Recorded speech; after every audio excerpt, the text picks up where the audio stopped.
I'm actually going to talk about mental fitness, something completely different. So just let me share my screen. So one sec, because I've had 2 weeks of holidays and I'm getting back in the saddle again. So great. So yes, in September, I will be talking about teacher burnout, but today what I will be talking about is mental fitness for teachers, the challenges of working on the front line, and some approaches and strategies for mental health, strength and fitness. And I know it's sort of been done before, but I would like to do this. I would like to acknowledge and pay respect to the Kaurna people and the traditional custodians whose ancestral lands that I'm speaking from today.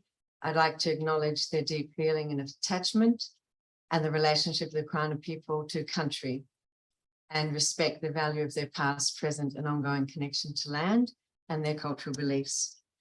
And I'd also like to acknowledge all the elders, past, present and emerging, from everybody who's in this session today. Basically because we carry life within us and we're shapers of the future to come.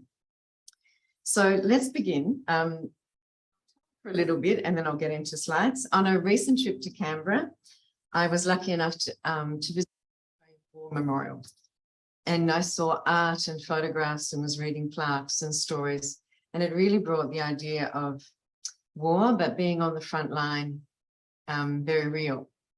And it got me thinking about us as teachers on the front line and with mental health with students. So what I'm going to focus on in my presentation today are the mental health challenges faced by students, then some practical habits for mental fitness for teachers, then some techniques and strategies to address different conditions, lessons learned from mental health professionals that I've spoken to and met, and then mental fitness. So really looking at how to stay strong, and we have electronic light, breath work, and then a conclusion. So just, excuse me. Right. Good. Challenges faced by students. These in the last 7 years, and this is since 7 years. I did the maths and I thought, my goodness.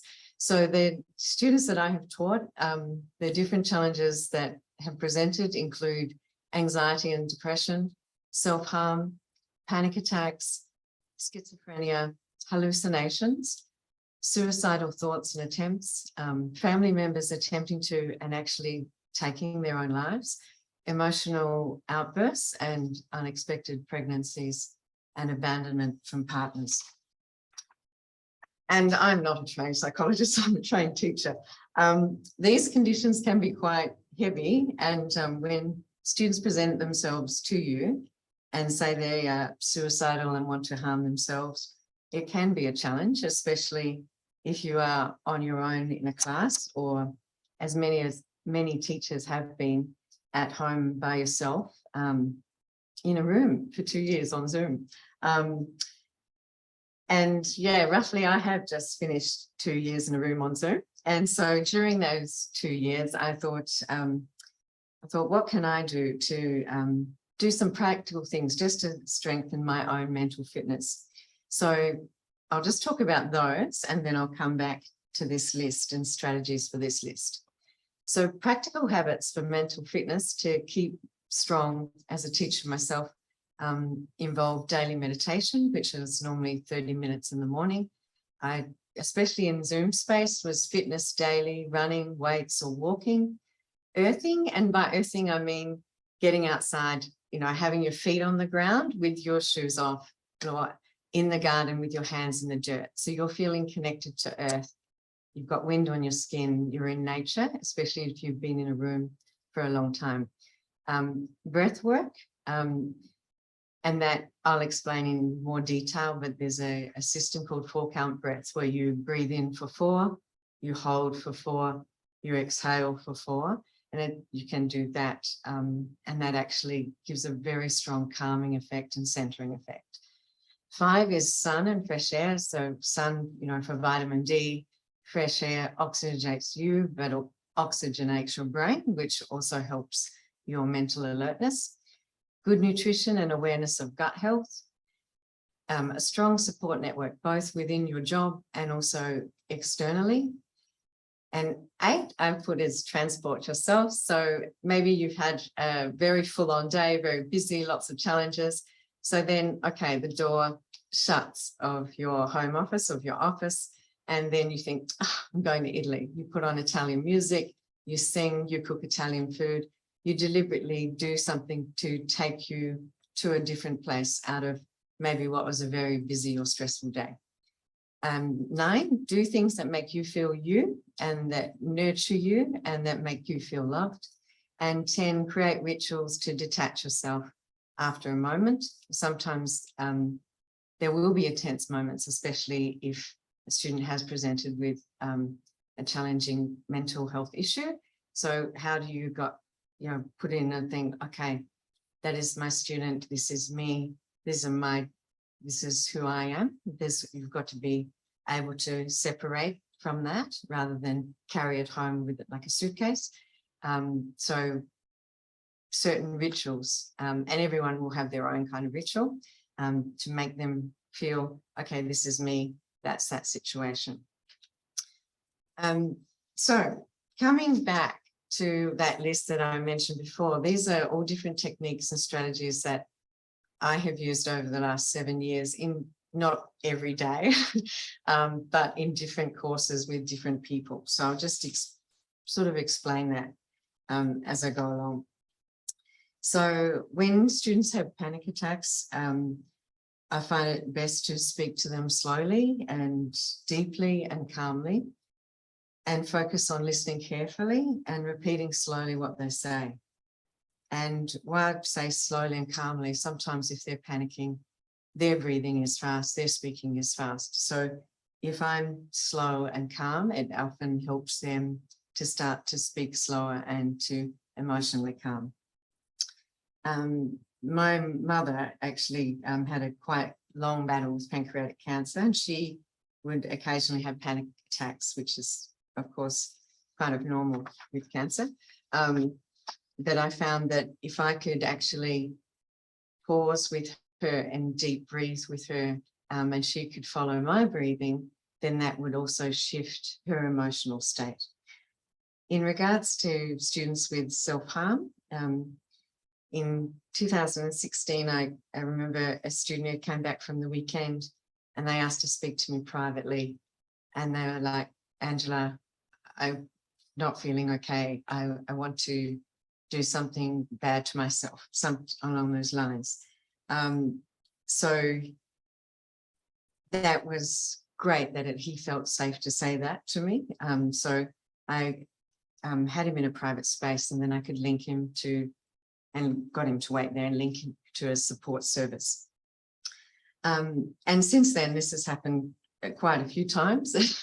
So what I have found in when students do trust me enough to say these sorts of things to me, remaining open, being non-judgmental, and listening with quiet awareness. And, they're trusting me, or they're, trusting you. And that is a privilege and an honor, and they're being very brave telling you. So at that point, I reassure them and say, look, I'm going to try and get the best help I can for you, and then link them to services as I can at that point in time. In the last class, I taught a student. I had a few students who had mental health challenges. So one had anxiety, depression, and schizophrenia. And I can remember at first the email came through, and that was like in my face. I am not a psychologist. So I thought, oh, okay. But then I thought, right, well, bottom line, what is my job? My job is to teach. So that is what I'll do. With the awareness that the students are human, and the student has a dream, the students that have family and heart, and they are valuable and important. So I thought, okay, really focus. The student is the person, not the condition. So not that that condition doesn't exist, but the priority is that person, as a human, as a student, as an individual. At times, that student, I saw his shirt change from white to see-through because he would start having panic attacks and he would just sweat. And when he felt overwhelmed, he would come up to my desk and say something like, "I need time out," or cigarette. I'm like, yeah, go for it. And, you know, I have never allowed so many cigarette breaks in a 4-hour class ever. But that student, it was good for them. It allowed them to decompress, and they went outside, and ultimately they achieved good results. So if I was flexible, and we had this system, then they felt they could tell me, they had time out, they came back when they were ready, and we continued. Another student in that group had hallucinations and wrote emails at times, actually explaining them in detail a bit, and also had challenges with suicidal thoughts. So receiving those emails were like shocks, I would say. And at that stage, I was very lucky to be back in the office. And I had some very, supportive, great co-workers, and the wellbeing team was on site. So it was a lot easier to link students with support and have core people who I trust, and also people out externally who I have like a good trust group with. In regards to emotional outbursts, I had a student suddenly start to change. They were really smiling and happy, and then they just suddenly started to cry. I could see tears going down their face, and then they just started to uncontrollably shake. When I saw that, I asked the class to continue with some work, got the student, and made sure that my body position was even or a little bit lower than his. So I wasn't like leaning over, I was sort of parallel, lower, and then got him out of the classroom into a place where I could talk to him privately. But still at that point, he was still shaking, still hyperventilating and like crying uncontrollably. So I knelt next to him and then got him to copy my breathing. So I got him to take in a deep, slow breath, and then another one, and then another one. And so eventually we got him to a place of feeling calm, and the tears stopped. And then he could actually explain a little bit of what was happening, because he couldn't before in that heightened emotional state. After which I got him into a room and gave him some tissues, and then got someone from the wellbeing team. And then they could actually find out what was underneath that, what was the trigger, and put in some practical support for him. In regards to the final area on that original list about unwanted pregnancies and abandonment from partners, being non-judgmental, listening ear, and being aware of different cultures, and that different cultures have different views on these things. And I spent 11 years working in Japan, and I traveled in Asia, and I know different cultures see pregnancy out of wedlock in different ways. So a student may not tell you at first. You can see something is going on, but they may not feel they can express. So allow space for the student to tell you when they are ready, or, have that quiet knowing, they're probably lying to me. But it's probably because they want to save face, and they don't want to dishonor themselves or their family. And once one of my students a while ago now, after she did have an abortion, she had this fear that she couldn't have a child again. And that was simply probably a fear just because she's in a different country. She was away from a support network, and a doctor might have been speaking in a language that they couldn't understand, and that just produced fear, and a very strong fear. And I know this because when I was in Japan, my first 5 months in Japan, my Achilles muscle snapped and it had to be repaired in Japan. And my doctor could only say 4 words in English. So I know, I have firsthand felt what that's like, having an operation, feeling like, oh, someone's cutting me up and I can't communicate with them and they can't really communicate with me. So practical support, listening, reassurance is really, really important. And if translation's necessary, if that makes someone feel calm and secure, then I think it's a good idea. So there's techniques you can see on the slide in front of you. I won't say them again. I've said them as I've gone along. So I'll move on to the next part. So strategies learned from health professionals in NT and elsewhere. So after our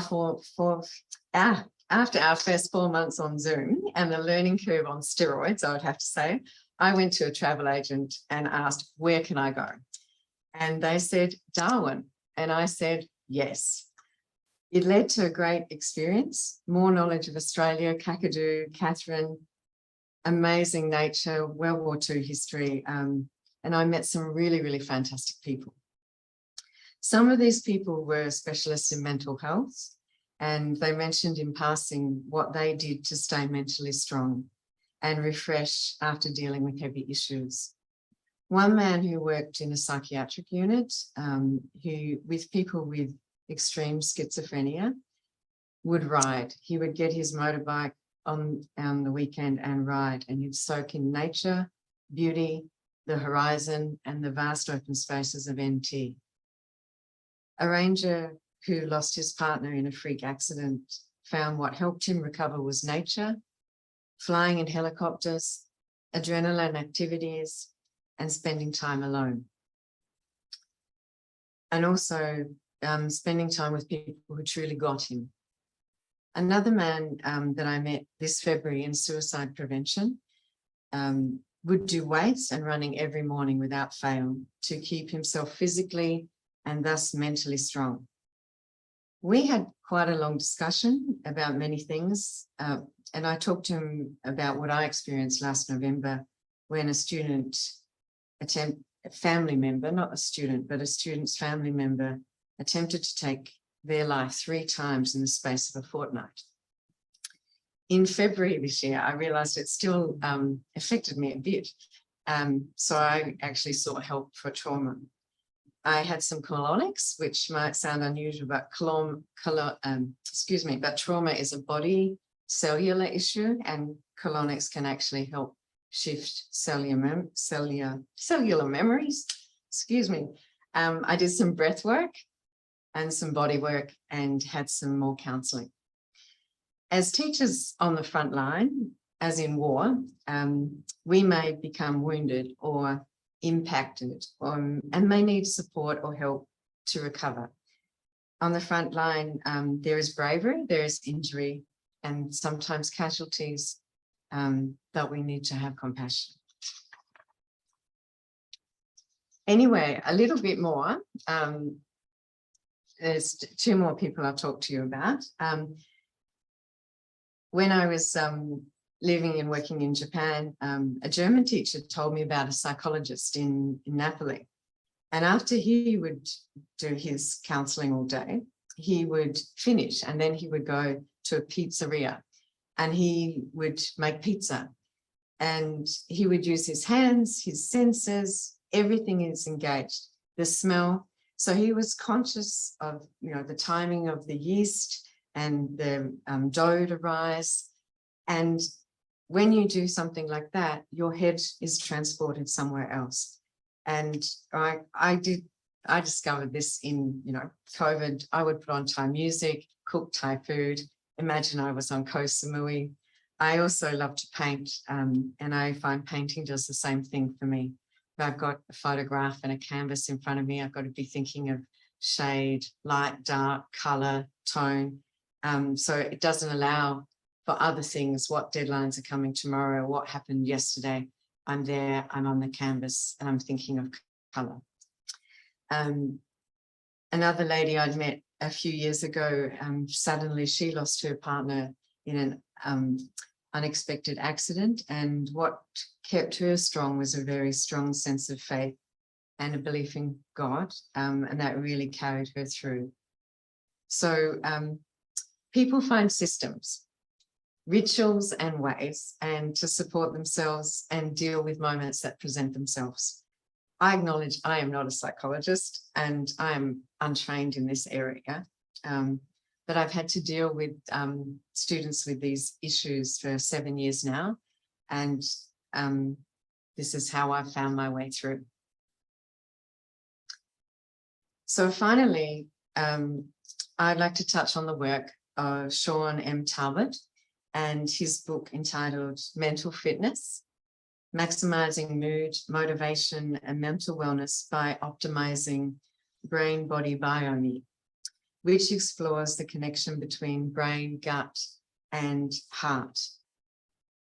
So the brain obviously is in our head, it's our mind, it's our thinking brain, it's our logic. And then our gut is our body, and that's our sensing brain, emotions, and it links to our intuition. And then the third is our heart, it's our spirit, our feeling, our sense of trust, ethos, and empathy. So he's been researching mental fitness for 20 years now, and he really believes that our mental health and our gut health, our nutrition, and our emotional health are intertwined like an axis. And what we feed our brain influences our body, and what the nutritions that we give our body influences our mind and our spirit. And what we stimulate our spirit with influences the other parts. So he believes that it's like this interconnected matrix. So to quote him, the term vigor is one way to describe mental fitness. In research studies of interventions to help people feel better, vigor is defined as a three-tiered mood state characterized by physical energy, mental acuity, and emotional well-being.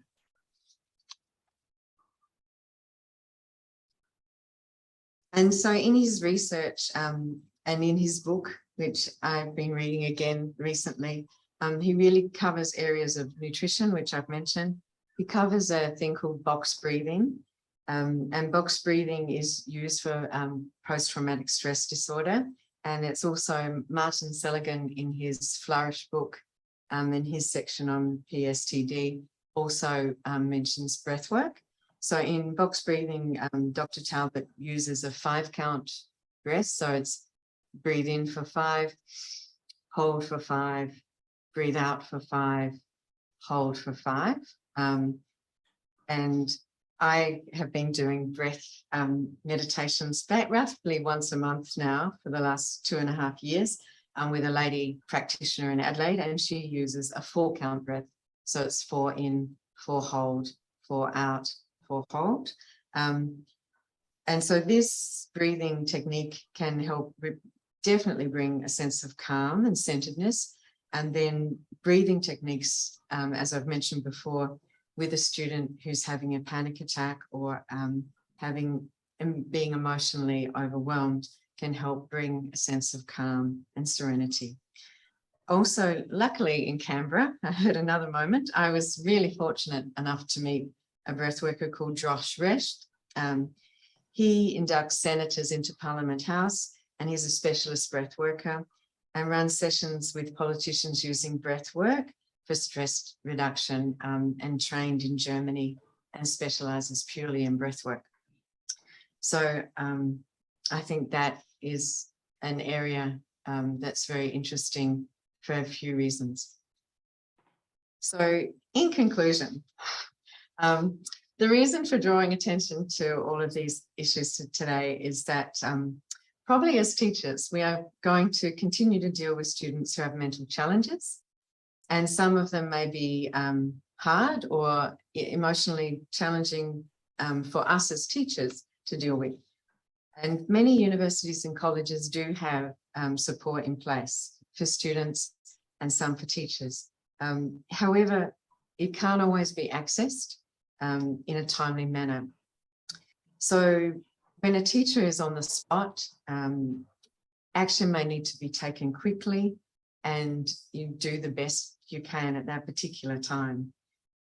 However, I really, part of my reason for speaking about this today is I hope this presentation will stimulate continued conversation and support systems which enhance, foster and strengthen teachers' mental fitness and support.